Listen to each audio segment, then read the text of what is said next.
ఏ కాపాడండి దేని గోతుకుని పోతుంది కాపాడండి. నేను రాయదవా రవి వాళ్ళ ఫాదర్ని. ఓ అంకుల్ మీరేనా? నన్ను ఎందుకు తీసుకొచ్చినారు ఇక్కడికి? ఇంకా ఏమనుకున్నారా అంకుల్ మిమ్మల్ని?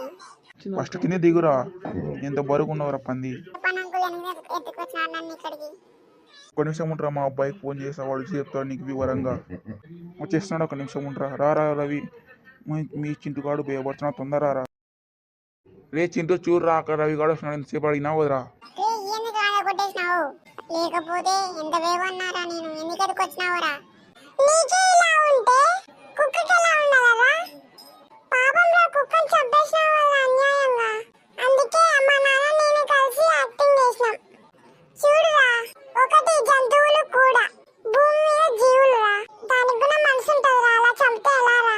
సారీ రామచా, ఇంకోసారి చేయండిరా. నేను కూడా జంతువులని ఇక్కడి నుంచి కాపాడుతా పెంచుకుంటూ ఉంటారా నేను కూడా డాగుని. థ్యాంక్ యూ మచ్చా, ఎంత మంచి పని చేసినందుకు నాకు ముద్దు సార్. ఒక్కోసారి చూడండి పిల్లలు, అందరికి ఒకటి, జంతువులు కూడా భూమి మీద జీవులు అందరిలాగా చూడండి దానిలను కూడా.